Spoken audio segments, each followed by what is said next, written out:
Do do do do do do do do do do do do do do.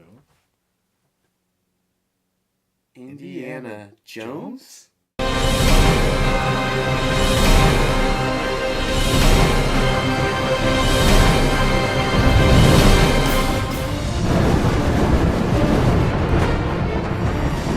You're a teacher? Part-time.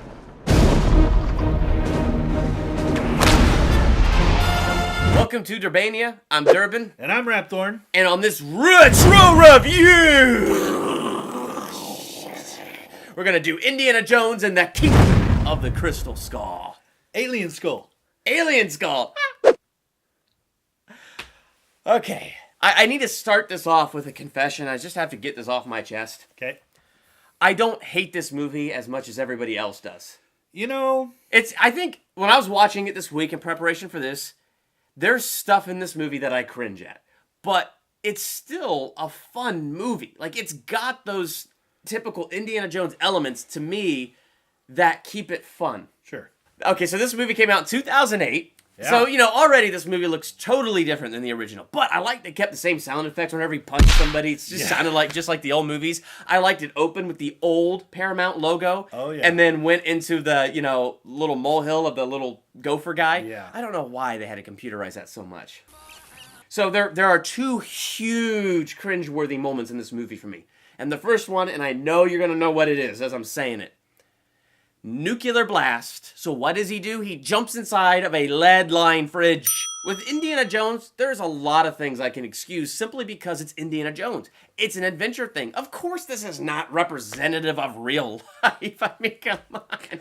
But for the love of Pete, this is still pushing it because not only would he have just been utterly infested with radiation, not only would he have just cooked alive inside of that fridge, and the fridge itself decimated. I'm sure it would have been decimated. I'm sure. The thing blowing that high in the sky, hitting the hill, and hitting the ground as hard as it did, and rolling and rolling and rolling. He's not wearing a seatbelt in there. I mean, he should have at least come out of there coughing up blood, broken bones, not able to stand up. Mm-hmm. However, I will say, in all the Indiana Jones series, my favorite shot came as a result of that, where he walks up the hill, and it's the silhouette of Indiana Jones and the hat against the nuclear explosion. The opening of this movie had me super excited. Oh, yeah. Where, they pull this guy out and they make the obvious stop for the camera so you can see who it is. And then he moves on. And then they reach in to grab the other guy out and they pull out the hat and throw the hat on the ground.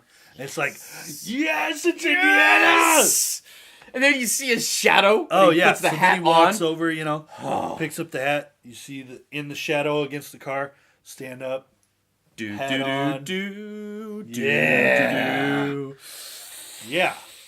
It was awesome. Dude, absolutely amazing. Yeah, it was really amazing. Absolutely amazing. And the other thing that I thought was cool, I like the little throwback. So, first you're in Area 51, has all the boxes, and you're like, the Ark of the Covenant's in there. And you hit the box, and you see the hole, and there's the corner of the Ark of the Covenant. So, like those little throwbacks to the history of the movies and all that stuff, I thought that was really cool. So I agree. The opening scene was great.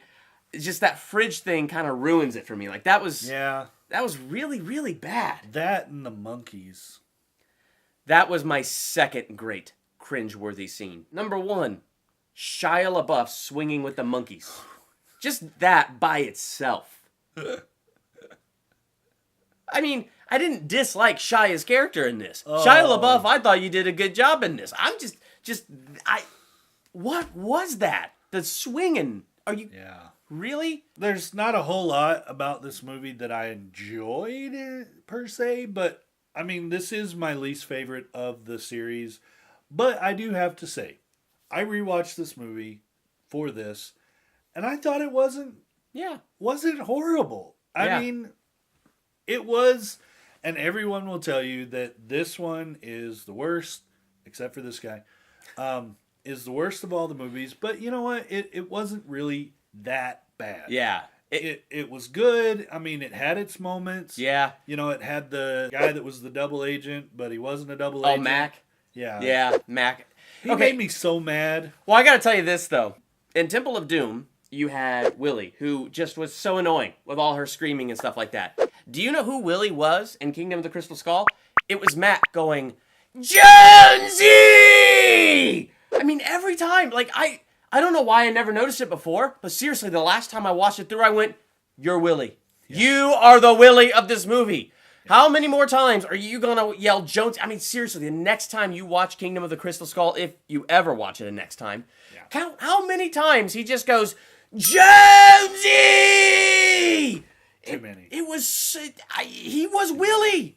He was Willie. Now, I do have to say, though, that Shia LaBeouf, I enjoyed him when they were fencing. Him and the that was cool. Girl were fencing. Like I was like, wow, he actually looks pretty good doing that. And then, the comedy with him, the cars kind of drifting apart. Yep.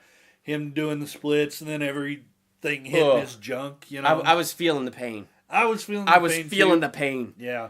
I did like that Marianne came back.